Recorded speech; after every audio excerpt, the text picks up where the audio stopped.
सो hi everybody, कैसे हो सब लोग? बढ़िया। ओके, ठीक है, सब बढ़िया होंगे। हाय। ओके, ठीक है। तो आ, ये क्या चल रहा है? अपना लाइफ प्रोसेस चल रहा है कि नहीं?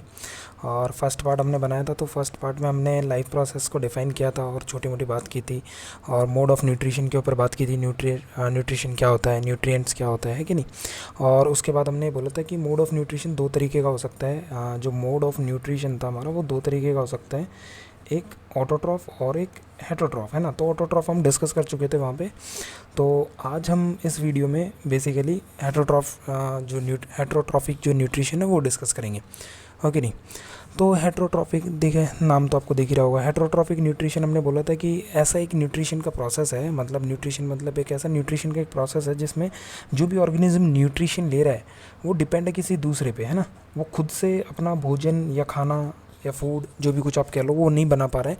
ठीक है, वो किसके ऊपर डिपेंड है? वो किसी दूसरे के ऊपर डिपेंड है और अपना खाना वहाँ से प्राप्त कर रहा है। जैसे हम सारे इंसानों की बात करें तो हम सब इंसान उसी में आते हैं बेसिकली, है कि नहीं? यानी कि ऐसा हेटरोट्रॉफिक को हमने डिफाइन किया था कि in this mode of nutrition the organism takes food from others. Simple है, दूसरों से खाना वो लेता है। किससे लेते हैं? अदर से। जो भी ऑर्गेनिज्म है वो खाना खुद नहीं बना रहा है। जैसे प्लांट के केस में तो हमने बोला था खुद बना रहा है, तो इसलिए हमने उसे ऑटोट्रॉफ की कैटेगरी में रखा था। ठीक है जी, अब आते हैं जी, हेटरोट्रॉफिक जो न्यूट्रिशन है बेसिकली वो तीन टाइप का होता है। मतलब अगर हम दूसरों से खाना लेते हैं, पहला, दूसरा, तीसरा, तो अगर ऐसा कोई भी ऑर्गेनिज्म है जो दूसरों से अपना भोजन प्राप्त कर रहा है या खाना प्राप्त कर रहा है, तो वो भी तीन तरीके से कर सकता है। कैसे? पहला तो तरीका है ये होलोजोइक। अब ये किस बेस पे बनाए गए हैं? ठीक है, तो ये इस तरीके से बनाए गए हैं कि होलोजोइक न्यूट्रिशन, जैसे होलोजोइक न्यूट्रिशन में क्या होता है कि होलोजोइक न्यूट्रिशन का मतलब ये है कि जो भी एनिमल है, मतलब जो भी ऑर्गेनिज्म है, जैसे हम मान लो हम इंसान भी तो एनिमल ही है, तो जो भी एनिमल है या जो भी ऑर्गेनिज्म है वो क्या करेगा? खाने को अपनी बॉडी के अंदर डालेगा, यानी बॉडी के अंदर डालेगा, और अपचित भोजन को, मतलब इन ऑर्गेनिक जो मैटर है उसको बॉडी के अंदर डालेगा और उसको डाइजेस्ट करके अपने जो ब्लड है उसमें, खून में मिक्स कर लेगा और एनर्जी बनाएगा, है कि नहीं? डाइजेस्ट, यानी कि खाना बॉडी के अंदर जाएगा और डाइजेस्ट वहाँ पे होगा, यानी खाना बॉडी के अंदर डाल लिया जाएगा और डाइजेशन उसके बाद होगा। बॉडी उसके ऊपर काम करेगी, एंजाइम्स छोड़ेगी और उसे डाइजेस्ट कर लेगी। जैसे देखो इसमें लिखा हुआ है कि the organism feed by ingesting solid organic matter, यानी हम सॉलिड फॉर्म में खाना अपनी बॉडी के अंदर डालेंगे, which is then digested and absorbed into their bodies. यानी कि हम सॉलिड खाना, जैसे हम कोई भी सेब, रोटी, संतरा, कुछ भी खाएं यार, हम सॉलिड खाना अपनी बॉडी के अंदर डालेंगे और वो बॉडी के अंदर जाके एक पूरा प्रोसेस है लंबा चौड़ा, तो उसके थ्रू वो डाइजेस्ट होगा। और इस प्रोसेस को 2-3 घंटे लगेंगे पूरा एकदम अच्छे से डाइजेस्ट होने में, है कि नहीं? क्योंकि हम कॉम्प्लेक्स फॉर्म में खाना अपनी बॉडी के अंदर डाल रहे हैं और वो जाके वहाँ पे सिंपलेस्ट फॉर्म में कन्वर्ट होगा, है कि नहीं? तो वो बहुत सारा टाइम लग जाएगा इसमें, है कि नहीं? समझ रहे हैं आप? तो दूसरी, ये तो समझ में आ गया। होलोजोइक मतलब जो ऑर्गेनिज्म है वो फीड करेगा किस पे? इंजेस्टिंग सॉलिड फूड को अपने अंदर लेगा, या organism takes the solid food into the body and then digest it. Simple, आप ऐसे भी लिख सकते हो, ओके। अब दूसरा चीज़ है जी सेप्रोफाइटिक न्यूट्रिज्म, ये न्यूट्रिशन बेसिकली TIC भी लिख सकते हो इसे, और सेप्रोफाइटिज्म भी ठीक है, दोनों ठीक है, कोई दिक्कत नहीं है, नो प्रॉब्लम। सेप्रोफाइटिक न्यूट्रिशन, अब इसके अंदर होता क्या है? सेप्रोफाइटिक न्यूट्रिशन के अंदर, आवाज़ आपको आ रही होगी मेरी बेसिकली। अब जैसे इसके अंदर क्या किया, इसके अंदर हमने क्या किया कि खाना पहले अंदर लिया फिर उसे पचाया। इसमें उल्टा होगा, यानी कि ऐसा कोई ऑर्गेनिज्म होगा, ऐसे कोई जीव होंगे जो खाने को, जैसे ये कोई ऑर्गेनिज्म है, अब जैसे इसका एग्जांपल है जैसे मशरूम वगैरह देखा होगा आपने, मशरूम या फंगी, है ना। तो मशरूम मान लेते हैं, मशरूम क्या होगा कि जो भी खाना है ना, उसके ऊपर कुछ एंजाइम्स रिलीज़ करेगा, छोड़ेगा, मतलब कुछ एंजाइम्स, कुछ केमिकल्स छोड़ेगा, उसे बाहर ही गला देगा, और गलाने के बाद वो इतना सिंपल हो जाएगा कि उसको अपनी बॉडी के अंदर ले लेगा और डाइजेस्ट कर लेगा। मतलब डाइजेस्ट तो एक्चुअल में पहले ही हो चुका था, बाहर ही डाइजेस्ट हो चुका था, है कि नहीं? और फिर बॉडी के अंदर चला गया। समझ रहे हैं आप? तो यानी हो क्या रहा है? हो ये रहा है कि बेसिकली क्या हो रहा है कि जो ऑर्गेनिज्म है वो कुछ एंजाइम्स छोड़ रहा है, और वो किसके ऊपर छोड़ रहा है? और जो भी दूसरा कोई ऑर्गेनिज्म है, दूसरी कोई चीज़ है जिसे वो डाइजेस्ट करना चाहता है, वो बाहर ही गल गई है और डाइजेस्ट हो गई, और फिर उसे वो अपनी बॉडी के अंदर ले रहा है कि नहीं? और ये बेसिकली होगा, ये लोअर जो लेवल के ऑर्गेनिजम्स हैं उनमें होगा ये, ठीक है। सिंपल, जैसे अब जैसे इसमें क्या बोला था हमने, मशरूम आ गया और क्या फंगी आ गया, ये सब तो ठीक है। और एक और इम्पॉर्टेंट चीज़ क्या है कि जो ये जैसे इसमें लिखा हुआ है सेप्रोफाइटिक फीड ऑन डेड और डिकेइंग, है ना। यानी या तो ये जो, और जैसे मशरूम है या फंगस है, वो क्या करेगी? जो चीज़ें डेड है उनके ऊपर अपन एंजाइम्स रिलीज़ करेगी, क्योंकि वो ऑलरेडी डेड है तो वो जल्दी गल जाएगी, जल्दी, है ना, और जल्दी डाइजेस्ट हो पाएगी। और दूसरी चीज़ डेड और डिकेइंग, डिकेइंग मतलब जो एकदम खस्ता हालत में, जो बेकार हालत में है कि नहीं, तो यानी मरी हुई चीज़ों से अपना भोजन प्राप्त करते हैं, तो इन्हें हम मृत जीवी भी कहते हैं। हिंदी में क्या कहते हैं? मृत जीवी, है ना। और इसे कहते हैं हम पूर्णपोषी, यानी पूरा पूरा भोजन अपनी बॉडी के अंदर ले रहे हैं। और ये इन्हें हिंदी में कहते हैं परपोषी, यानी दूसरे के ऊपर डिपेंड है। तो परपोषी अभी समझाते हैं हम आगे। तो सेप्रोफाइटिक आपको पूरा समझ में आ गया होगा। जैसे इसने लिखा है इंक्लूड बैक्टीरिया भी कुछ होते हैं, फंगी भी होते हैं, डाइजेस्टेड, है ना, विच डाइजेस्ट द फूड एक्सटर्नली। ये बात बहुत इंपॉर्टेंट है, बाहर ही उसको डाइजेस्ट कर लेते हैं। And nutrients are absorbed. I hope इतना समझ में आ गया होगा। ठीक है जी, आगे चलते हैं। अब आगे चलते हैं पैरासिटिक न्यूट्रिशन, है ना। पैरासिटिक न्यूट्रिशन में क्या होता है, या पैरासिटिज्म भी बोल सकते हो, कोई प्रॉब्लम नहीं है। इसमें क्या होता है कि जैसे एक ऑर्गेनिज्म है, कोई भी ऑर्गेनिज्म है, वो किसी दूसरे ऑर्गेनिज्म की बॉडी के अंदर या बॉडी के बाहर रह के, यानी इन और आउट दोनों ऑप्शन हो सकते हैं, बॉडी के अंदर या बाहर रह के अपना भोजन उससे चूसता रहता है, उससे प्राप्त करता रहता है। जैसे कि मच्छर एक इसका एग्जाम्पल है, मधुमक्खी एक इसका एग्जाम्पल है, समझ रहे हैं आप। तो ठीक है, बहुत सिंपल है कि नहीं। तो पैरासिटिज्म ये होता है। अब जैसे इसमें लिखा हुआ है obtains nutrients from living organism. The parasitic obtains nutrients by living on और इन द बॉडी, मतलब बॉडी के ऊपर रह के या बाहर रह के किसी दूसरे जीव से अपना भोजन प्राप्त कर रहा है। मतलब कोई एक ऐसा जीव है जो दूसरे जीव की बॉडी के अंदर या बाहर रह के वहाँ से अपना भोजन प्राप्त कर रहा है। इसे परपोषी भी कहते हैं हिंदी में ना। अब जैसे मच्छर एक जूं हो गया, है ना, जैसे एग्जाम्पल इसमें बोला है फ्लीज हो गया, जूं हो गया, और टेपवर्म्स हो, जो कीड़े मकोड़े होते हैं पेट के अंदर, कई बार आपने देखा होगा, वो सारे भी ऐसे इसके बेसिकली एग्जाम्पल हैं। तो समझ में आ गया, तीनों चीज़ें क्लियर है। ओके, तो होलोजोइक के ये तो बहुत सिंपल है। बाकी होलोजोइक को हमें आगे डिस्कस करना है। और बेसिकली हमें आज का टॉपिक हमारा रहेगा कि न्यूट्रिशन इन ह्यूमन, कि हम हमारी बॉडी के अंदर कैसे न्यूट्रिशन पूरा प्रोसेस हो रहा है उसको समझेंगे। तो अब देखो यार, होलोजोइक जो न्यूट्रिशन है, होलोजोइक है ना, कि पूरा आप अपनी बॉडी के अंदर खाना खा रहे हो और उसे डाइजेस्ट कर रहे हो। ये भी 2-3 टाइप का हो सकता है, अलग अलग टाइप का हो सकता है। जैसे एक, ये तो बचपन में भी हमने पढ़ा था, हर्बीवर्स मतलब शाकाहारी, मतलब बेसिकली आप सिर्फ ग्रीन प्लांट्स, पेड़ पौधे खाते हो, और जैसे ये जैबरा आपको दिख रहा है। दूसरा कार्निवर्स, कार्निवर्स मतलब जो मांस खाते हैं, खा दूसरों पूरे जीव को ही रहे हैं ना, ऐसा तो है कि नहीं। तो बाहर तो पचा नहीं रहे, अंदर बॉडी के अंदर डाल के फिर पचाते रहते हैं। तो कार्निवर्स मतलब जो मांस खाते हैं। और तीसरा जो ओमनिवर्स मतलब जो सब कुछ खाते हैं। आई होप इतना क्लियर हो गया होगा। नेक्स्ट स्लाइड लेते हैं, है कि नहीं। अब जो होलोजोइक न्यूट्रिशन है उसका एक पूरा प्रोसेस है ना। इसमें कुछ स्टेप्स इन्वॉल्व हैं जो कि हमें समझने हैं और ठीक है याद भी करने हैं। ठीक है, तो पहला तो है इंजेक्शन। इंजेक्शन मतलब जैसे इंजेक्शन होता है ना, डॉक्टर इंजेक्शन लगाता है आपको, तो बॉडी के अंदर आपके चला जाता है। तो इंजेक्शन का मतलब खाने को अंदर लेना, है ना। जब आपने मुंह खोला और मुंह के अंदर कुछ डाला, खाना डाला, तो वो आपकी बॉडी के अंदर बेसिकली एंटर हो गया। तो एंटरिंग ऑफ द फूड, है ना, taking the complex organic food by mouth, opening mouth, है ना, एंटर करना, यानी खाने का आपकी बॉडी के अंदर एंटर कर जाना। उसके बाद दूसरी चीज़ है डाइजेशन। डाइजेशन का मतलब कि अब खाना आपकी बॉडी के अंदर आ गया है, तो उसके ऊपर क्या है कि अलग अलग तरीके के एंजाइम्स जो है काम करेंगे और उसे गलाएंगे और उसे पचा देंगे और डाइजेस्ट कर देंगे, यानी कि उसको कॉम्प्लेक्स मॉलिक्यूल से बहुत सिंपलेस्ट मॉलिक्यूल में कन्वर्ट कर देंगे, है कि नहीं। समझ में आ गया, सिंपल है। अब तीसरी चीज़ है जी अब्जॉर्प्शन। अब्जॉर्प्शन का मतलब होता है कि उसका सोख लिया जाना, यानी कि जो सिंपलेस्ट मॉलिक्यूल बन गए वो किस में चले जाएंगे, ब्लड में। किस में चले जाएंगे, ब्लड में, यानी खून में। यानी हमने देखो खाना अंदर लिया, पहला स्टेप। हमने खाने को एकदम सिंपल मॉलिक्यूल्स में कन्वर्ट कर दिया, दूसरा स्टेप। अब वो सिंपल मॉलिक्यूल्स तीसरे स्टेप, यानी कि ब्लड के अंदर मिक्स हो गए। अब ब्लड के मिक्स होने के बाद अब उनसे क्या बननी चाहिए थी, एनर्जी। अब उनसे क्या बनेगी, एनर्जी। तो एनर्जी बनने को हम बोल देंगे एसिमिलेशन। एसिमिलेशन का मतलब है यूटिलाइजेशन ऑफ ऑब्जॉर्व्ड फूड, यानी आपने फूड तो ऑब्जॉर्व कर लिया लेकिन यूटिलाइज होगा, मतलब एनर्जी तो बनेगी उससे। अब तो इसको हम कहेंगे एसिमिलेशन। अब लास्ट है जी इजेशन। इजेशन का मतलब जब हम, ऑब्वियस चीज़ है, जब हम इतना सब कुछ कर रहे हैं तो कुछ खाना ऐसा भी होगा जो अनडाइजेस्टेड होगा, है ना, जो पचा नहीं होगा, तो उसे हमें बॉडी से बाहर निकालना है, दैट इज़ कॉल्ड इजेशन, है ना। सिंपल है, समझ में आ गया। ओके जी, अब यहाँ पे आप एक और चीज़ ध्यान से देखो मेरी बात, है ना, कि एग्जांपल्स ऑफ होलोजोइक न्यूट्रिशन, यानी कि ये जितनी भी फोटो में आपको कुत्ता, घोड़ी, हाथी, बिल्ली, शेर, फेर सब दे रखे हैं, सब होलोजोइक न्यूट्रिशन करते हैं, है ना। तो और इंसान भी उसी के अंदर आता है। अब हम पढ़ेंगे जी न्यूट्रिशन इन ह्यूमन बींग्स, है ना। ह्यूमन बींग्स यानी इंसान कैसे न्यूट्रिशन करता है। बहुत इंटरेस्टिंग होने वाला है कि नहीं, बहुत मज़ेदार सी चीज़ है। हमें अपनी बॉडी को पढ़ने के बारे में मिलेगा, यानी हमारी बॉडी में खाना पचता कैसे है और कैसे वो ऑब्जॉर्व किया जाता है ना। ठीक है, तो इसे हम पढ़ेंगे, है कि नहीं। तो आप बने रहिए और बहुत मज़ा आ रहा होगा, है कि नहीं। लाइक कर दीजिए, कमेंट कर दीजिए, कुछ लग रहा है अच्छा है बुरा, जो भी कुछ है।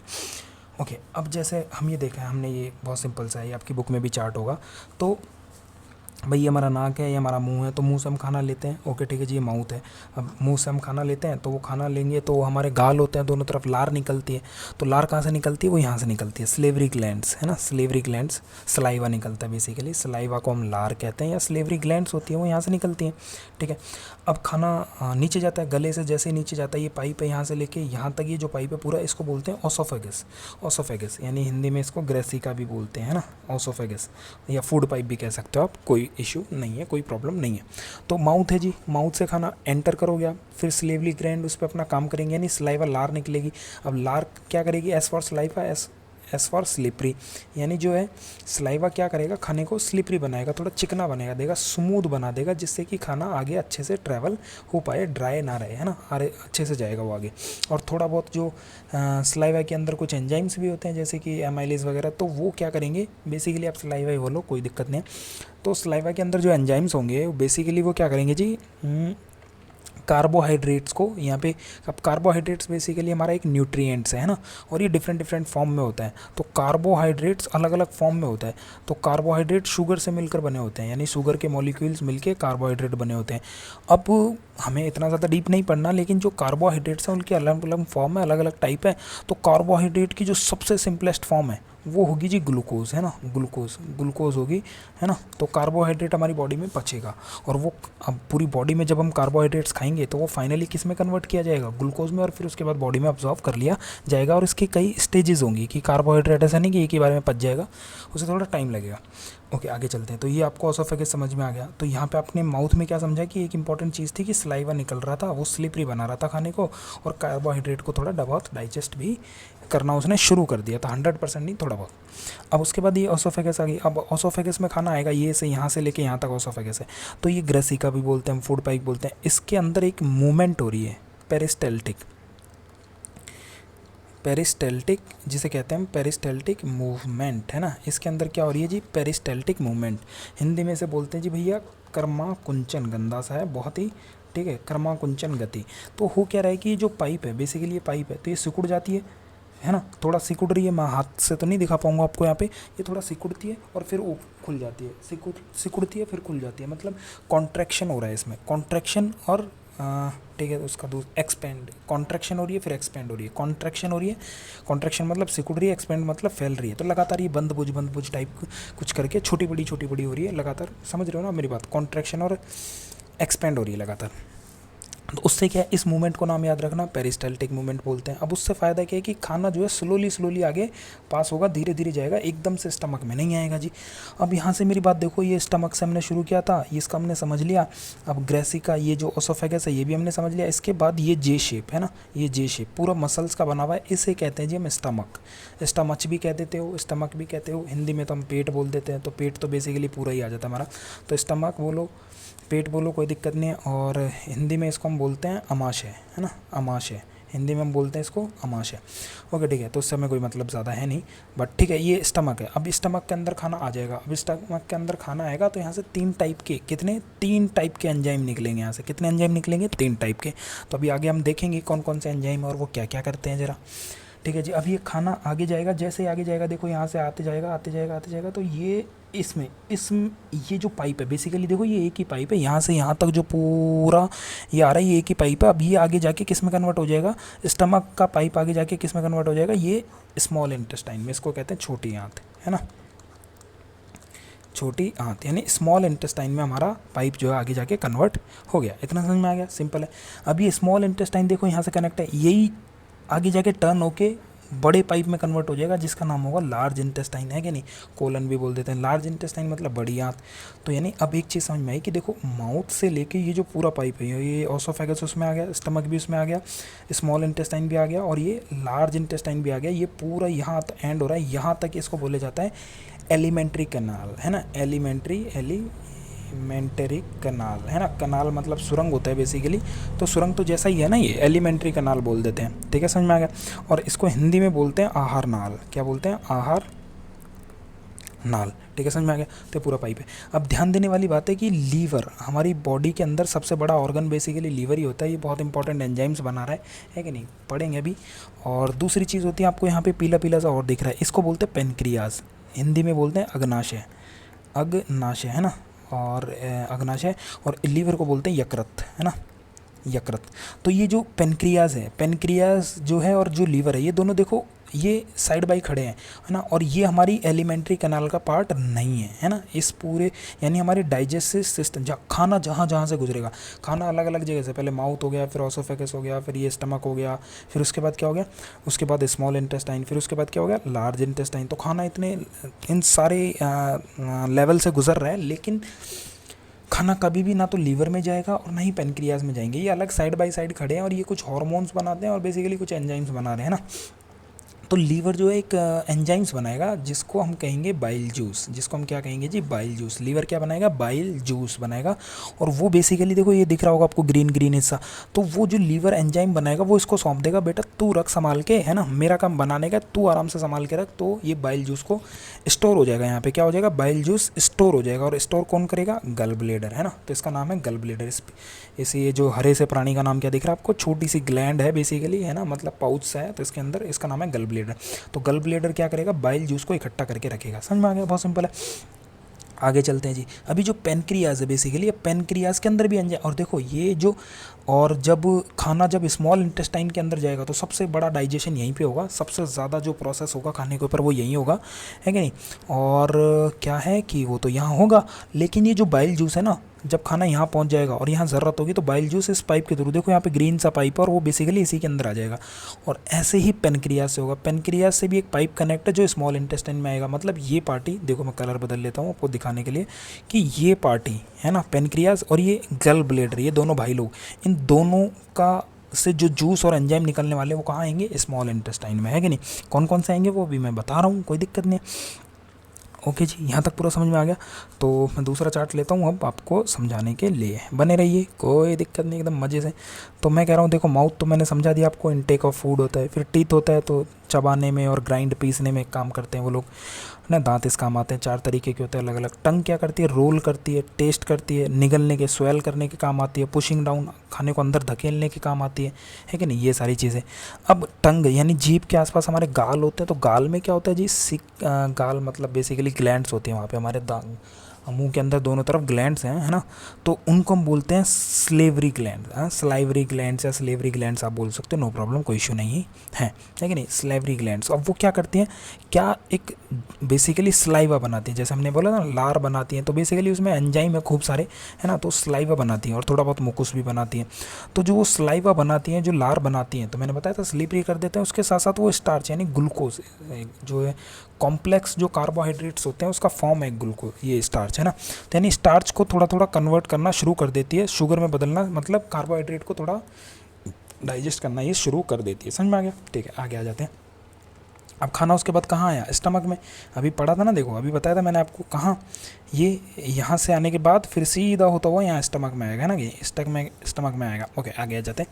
तो स्टमक में बेसिकली ग्लैंड्स हैं, स्टमक के अंदर, पेट के अंदर भी हमारी ग्लैंड्स हैं, है ना, जो उसके पेट के साइड की लाइनिंग्स में ग्लैंड है, ग्लैंड मतलब ग्रंथियाँ होती हैं बेसिकली हिंदी में, ग्रंथियाँ यानी पाउच होती है जो कुछ एंजाइम्स बनाती है ना, तो क्या है, ग्लैंड्स हैं। अब ग्लैंड क्या करेंगी, तो जो पेट के अंदर, स्टमक के अंदर हमारे ग्लैंड्स हैं, तो वो गैस्ट्रिक जूस बनाएंगी। कौन सा जूस बनाएंगी भाई, गैस्ट्रिक जूस बनाएंगी, गैस्ट्रिक जूस, है ना, तो उनको बोला जाता है गैस्ट्रिक जूस।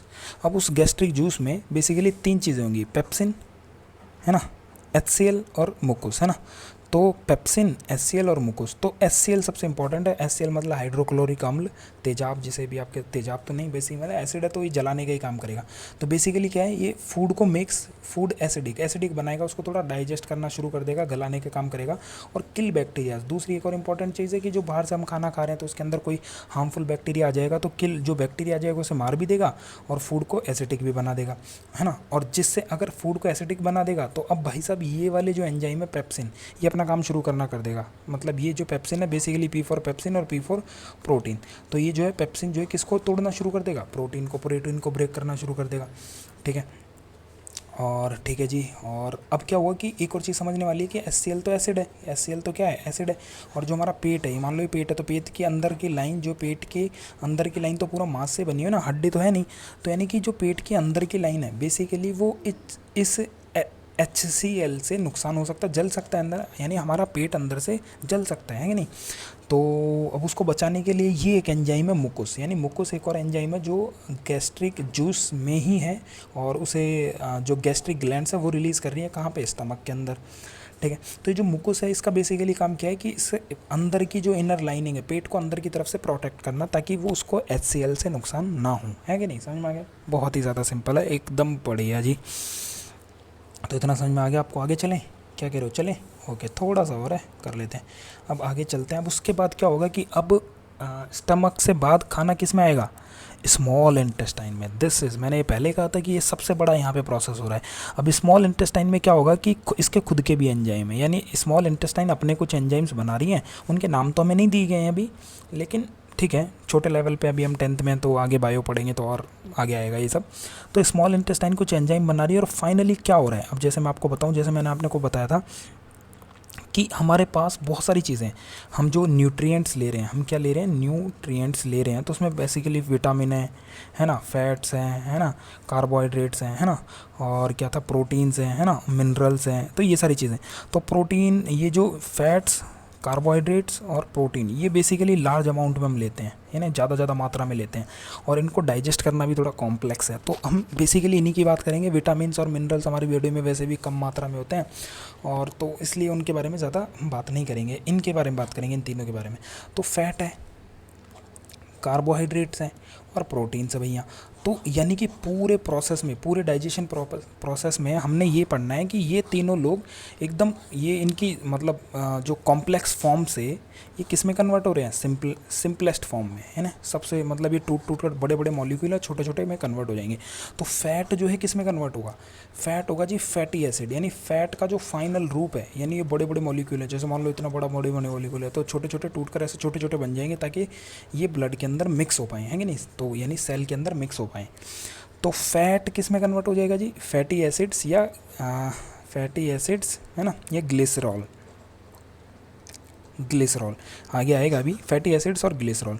और ये कार्बोहाइड्रेट्स किस में कन्वर्ट हो जाएगा जी, ग्लूकोज में, किस में कन्वर्ट हो जाएगा, ग्लूकोज में। और प्रोटीन किस में कन्वर्ट हो जाएगा, एमिनो एसिड्स में। ये तीन बातें आपको एकदम याद रखनी है, एमिनो एसिड्स में, है ना, समझ में आया। यानी कि जो एकदम कलर मैं आपके लिए बदल लेता हूँ, तो यानी जो फैट है, फैट वो फाइनली उसका फाइनल रूप क्या है, फैटी एसिड्स या फिर ग्लिसरॉल में कन्वर्ट हो जाएगा। कार्बोहाइड्रेट्स किस में बदल जाएंगे, ग्लूकोज में।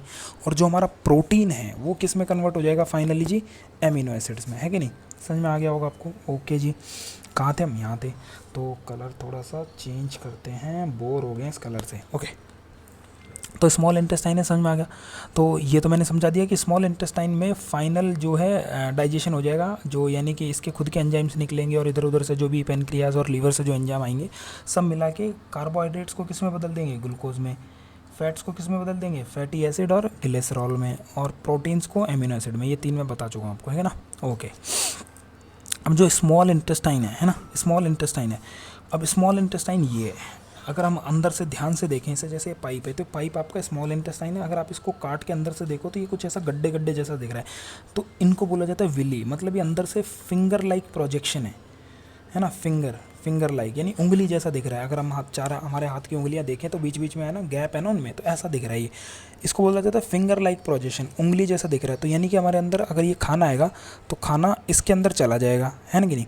तो यानी कि ये जो फिंगर लाइक प्रोजेक्शन है, इनके बीच में खाना चला जाएगा, है ना। अब इनके बीच में चला जाएगा तो यहाँ देखो इसको ध्यान से, इस डायग्राम को, कि जब ये खाना यहाँ चला जाएगा या यहाँ चला जाएगा, तो ये इधर से ये अंदर, यानी इनके बीच में क्या है, आर्टरीज और वीन्स हैं। तो आर्टरीज और वीन्स के बारे में भी आगे हम पढ़ेंगे, है ना, तो कोई टेंशन नहीं लेनी है। तो आर्टरीज और वीन्स, और आर्टरीज वीन्स क्या कर रही हैं, ब्लड को कैरी कर रही है ना। आर्टरीज और वीन्स क्या कर रही हैं, बेसिकली पाइपलाइंस हैं, और वो ब्लड को कैरी कर रही हैं। तो यानी कि स्मॉल इंटेस्टाइन के अंदर क्या है, विली जो है, फिंगर लाइक स्ट्रक्चर, वो विली है। और विली क्या कर लेगा, खाने को अब्जॉर्व कर लेगा, यानी इन तीनों आइटम को, एमिनो एसिड्स और ग्लिसरॉल और ये ग्लूकोज, इन सबको अपने अंदर घुसेड़ लेगा। और उसके बाद क्या होएगा, उसके बाद होएगा कि ये जो है यहाँ से फाइनली ये इसमें आर्टरीज और वीन्स में चली जाएंगी, तो यानी ये ब्लड में मिक्स हो जाएगा। तो ये दैट्स वेरी इंपॉर्टेंट, जो आपको समझना है, ओके।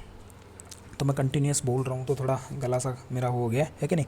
तो आगे चलते हैं। स्मॉल इंटेस्टाइन में अब क्या हो रहा है कि स्मॉल इंटेस्टाइन भैया 2 जगह से एंजाइम रिसीव कर रही है, एक तो लीवर से मैंने आपको बता दिया, और एक हो रहा है पेनक्रियास से। तो लीवर से बाइल जूस मैंने बता दिया। अब बाइल जूस क्या करता है, बेसिकली फैट के ऊपर काम करता है, ये मैंने आपको नहीं बताया था शायद। तो बाइल जूस का सबसे मेन काम क्या है कि जी वो फैट को ब्रेक कर रहा है, यानी फैट के बड़े बड़े मॉलिक्यूल्स को तोड़ रहा है और उसे ब्रेक कर रहा है कि नहीं, फैट को गलाने में, यानी फैट के लार्ज मॉलिक्यूल को स्मॉल मॉलिक्यूल में कन्वर्ट कर रहा है कि नहीं। समझ में आया, बहुत ही ज़्यादा सिंपल है। आगे चलते हैं। और थोड़ा बहुत बाइल जूस के अंदर वैसे बहुत सारे एंजाइम्स होते हैं, तो थोड़ा बहुत बाइल जूस का ये भी काम है कि वो फूड को, जो हमारा फूड था उधर जो पेट के अंदर था, स्टमक के अंदर था, तो वो कैसा नेचर था, एसिडिक नेचर था उसका। तो जब वो एसिडिक आएगा, एसिडिक नेचर का था, जब वो स्मॉल इंटेस्टाइन में आ गया, तो जो बाइल जूस है उसका एक मेन काम था कि वो फैट को ब्रेक कर रहा है, उसके साथ साथ वो क्या कर रहा है, उसके साथ साथ जो स्टमक के अंदर एसिडिक नेचर का था उसको बेसिक नेचर का बना रहा है, मतलब उसको न्यूट्रल कर रहा है, उसको कैंसिल कर रहा है कि नहीं, ताकि खाना अच्छे से गल पाए, है कि नहीं। तो ठीक है जी, ये तो समझ में आ गया आपको। अब पेनक्रियाटिक जूस, अब पेनक्रियास में बेसिकली 3 तरीके के जूस हैं। एक तो ट्रिप्सिन, तो ट्रिप्सिन यानी जिसके आगे भी सिन लगा है, अब ये ध्यान रखना, प्रोटीन को ब्रेक कर रहा है वो। तो ट्रिप्सिन यानी ये प्रोटीन को किस में बदल देगा, पेप्टॉन्स में, और पेप्टॉन्स फाइनली किस में बदल जाएंगे, एमिनो एसिड्स में, वो तो हमने समझ लिया पहले। तो ट्रिप्सिन किसको ब्रेक करेगा, प्रोटीन को ब्रेक करने में हेल्प करेगा। लाइपेज क्या करेगा, लाइपेज करेगा फैट्स को ब्रेक करेगा ग्लिसरॉल में, ये भी आपको समझ में आ गया होगा।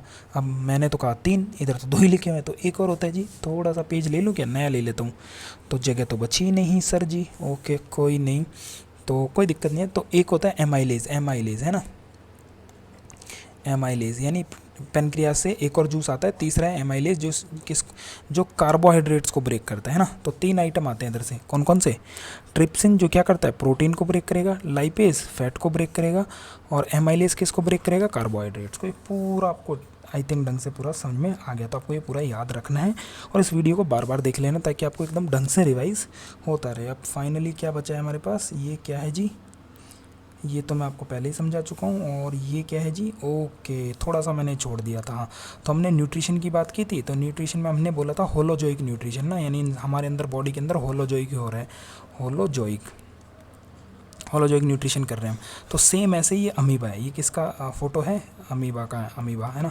तो बैक्टीरिया अमीबा है बेसिकली, अमीबा का मतलब सिंगल सेलुलर ऑर्गेनिज्म है, ये एक ही सेल का बना होता है, ये इसका एक ही सेल है और ये अपने आप में जीवित है। तो अमीबा जो है, अमीबा अपना फूड होलोजोइक न्यूट्रिशन से लेता है। तो डायग्राम में देखते हैं क्या कर रहा है, ये अमीबा है, ये इसका न्यूक्लियस है ना। तो ये जैसे फूड पार्टिकल पड़ा हुआ है, तो अमीबा क्या करता है, फूड पार्टिकल जैसे पड़ा हुआ है तो उसको भनक लग जाती है, इसके नाक खुल जाते हैं, कुत्ते जैसे नाक है इसके। तो ये फूड को चारों तरफ से धीरे धीरे घेरना शुरू कर देता है, यानी उधर से नकली पैर, लाइक इसको कवर कर लेता है चारों तरफ से नकली पैर।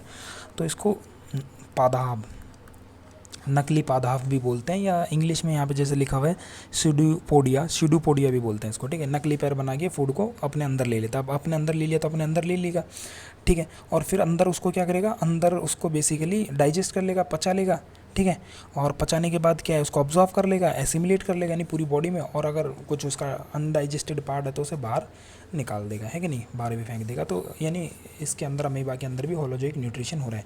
तो हमने सारा पूरा पढ़ लिया, एक बार फटाफट देखो रिकैप ले लेते हैं। हेटेरोट्रॉफिक पढ़ा, 1 2 3, ये 3 टाइप का होता है, और जो होलोजोइक भी होता है वो भी 3 टाइप का हो सकता है, ये पढ़ लिया हमने। फिर उसके बाद हमने पढ़ा कि ये होलोजोइक में जो न्यूट्रिशन होता है उसमें 5 स्टेप होते हैं, है ना, और ये सब एग्जाम्पल है, ये हमें पढ़ा। आगे चलते हैं।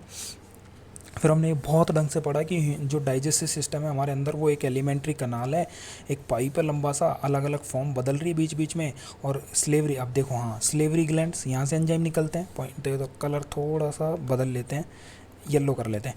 तो स्लेवरी ग्लैंड्स, यहाँ से एंजाइम निकल रहे हैं, स्टमक के अंदर एंजाइम निकल रहे हैं, 2 चीज़ हो गया, गल ब्लेडर 3 हो गया, और पेनक्रियास 4 हो गया, है ना। तो 4 जगह से एंजाइम निकल रहे हैं, और स्मॉल इंटेस्टाइन के खुद के एंजाइम तो है ही, तो 5 जगह से भैया एंजाइम निकल रहे हैं कि नहीं, ठीक है जी। और हमने क्या पढ़ा, फिर हमने उसके बाद पढ़ा कि माउथ ये क्या फूड को इंटेक करता है, दांतों से चबा लेते हैं, टांगों से रोल करती है, स्लेवरी ग्लैंड्स हमने पढ़ा।